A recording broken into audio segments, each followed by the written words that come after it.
Idealism and Realism. Preface.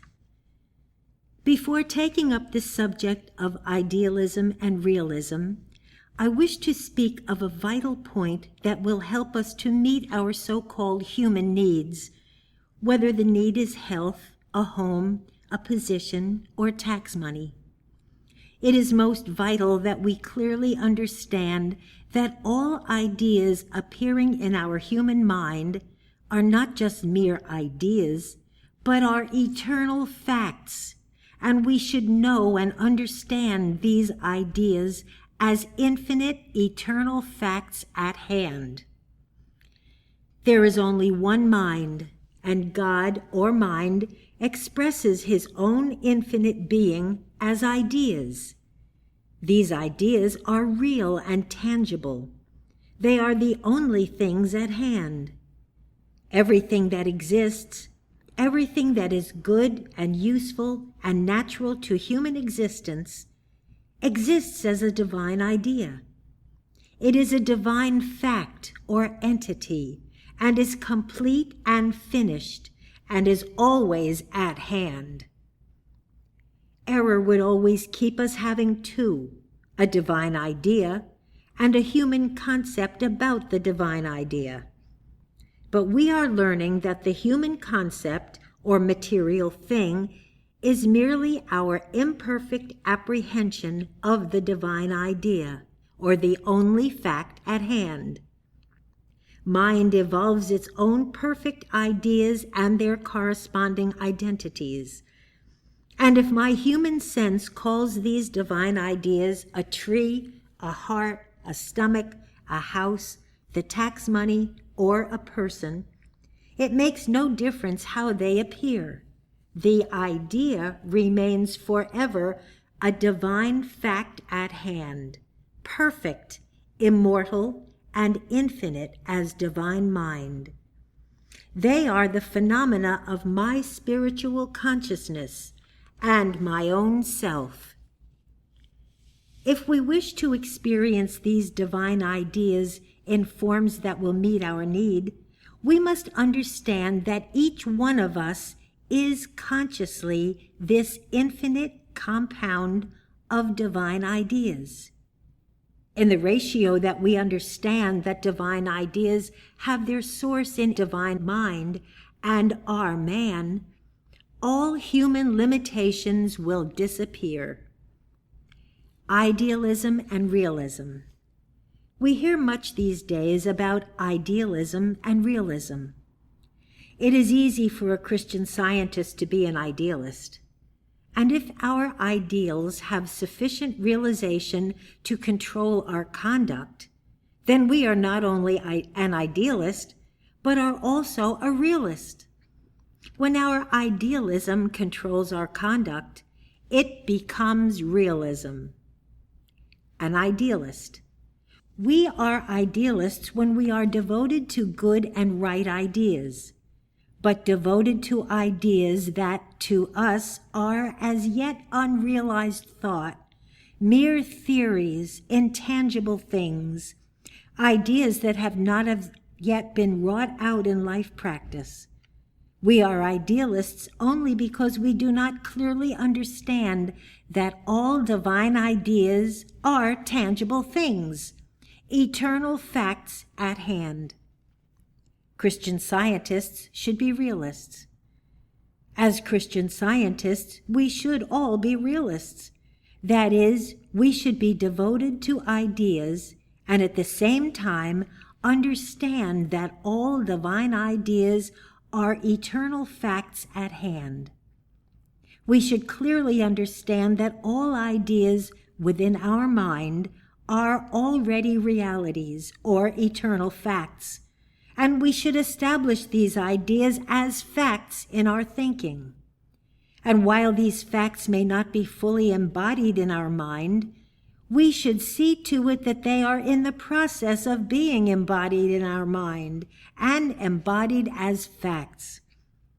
It is only when these ideas become realized thought or visible, tangible facts that we can be called realists.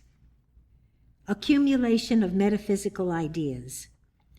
As Christian scientists, we have a vast accumulation of metaphysical ideas, good ideas, wonderful ideas. We affirm these ideas and sometimes even exploit them. But much of the time they remain mere abstract ideas in our thought. Many of us build up a world of metaphysical ideas and still live in a world of unrealized thought. Why is this so?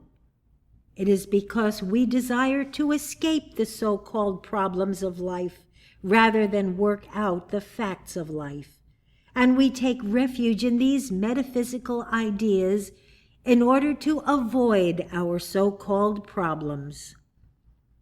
There are no problems for us to escape from. The seeming problem is our imperfect apprehension of an actuality at hand.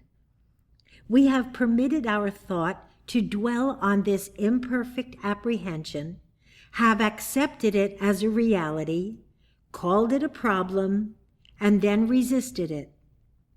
We should realize that all so-called problems are some reality of being at hand seen in reversion. And when we work out the so-called problem, we find a reality and reap a rich blessing of fact. Reiterating ideas. Many of us iterate and reiterate statements of truth, profound ideas, and think this reiteration will do for us what we must do for ourselves. That is, live these ideas out into facts or concrete experiences. The repetition of ideas as mere abstract ideas acts upon the human mind as a mental narcotic and weakens our power to demonstrate. This mere repetition of ideas has a tendency to make a weak student instead of a strong one. We can repeat the scientific statement of being, the greatest statement of metaphysical fact, until it becomes a mere verbal statement instead of a vital fact of power. Since we are the infinite compound idea of mind, it is quite right for us to possess an immeasurable number of metaphysical ideas. It is godlike to have these ideas. But since the compound idea man is constituted of living, conscious ideas or facts, then it is quite logical that we should maintain all ideas as living, conscious facts, and not as mere abstract ideas. Jesus was a realist. Jesus was a realist. He possessed a wealth of ideas, but his ideas were to him living, conscious, concrete facts.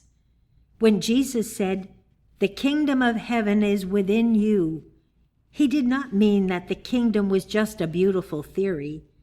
Jesus meant that the kingdom of heaven is in us now, as a living, conscious fact, and that we are to acknowledge this unseen fact and identify it concretely. Jesus showed forth the kingdom.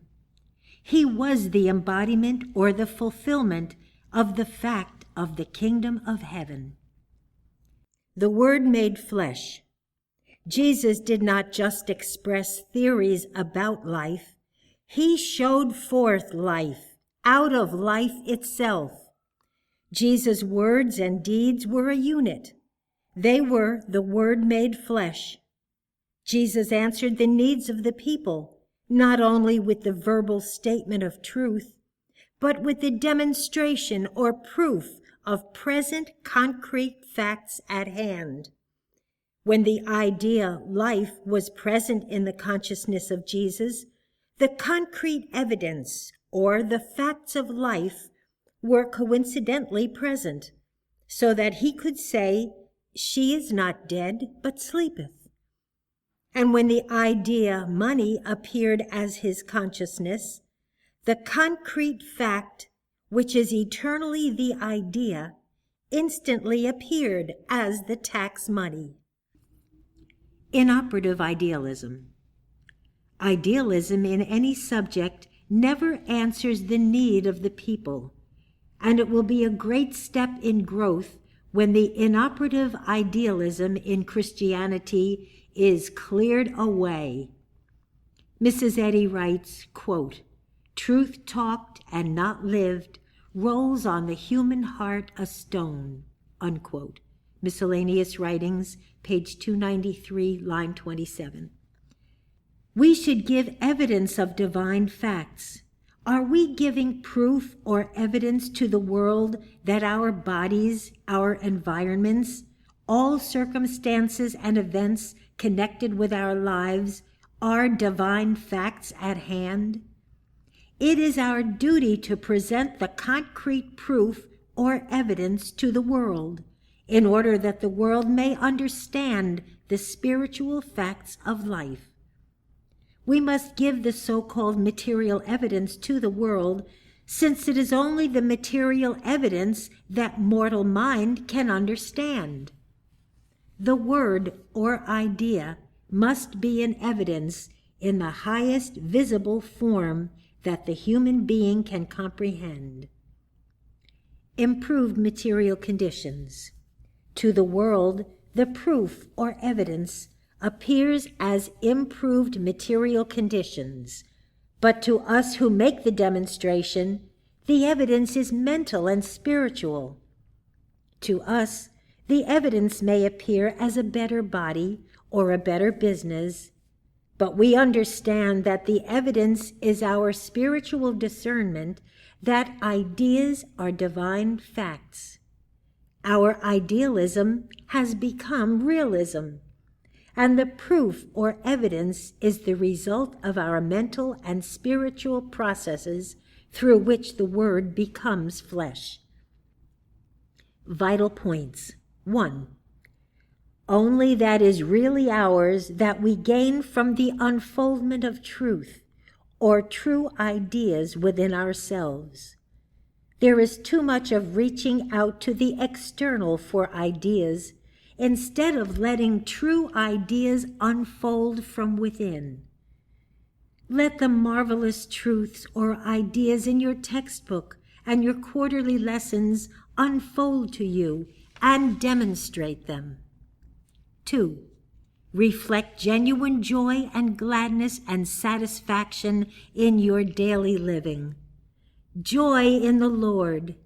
The unfolding of true ideas within is your strength and aids you in doing for mankind whatever is necessary to be done.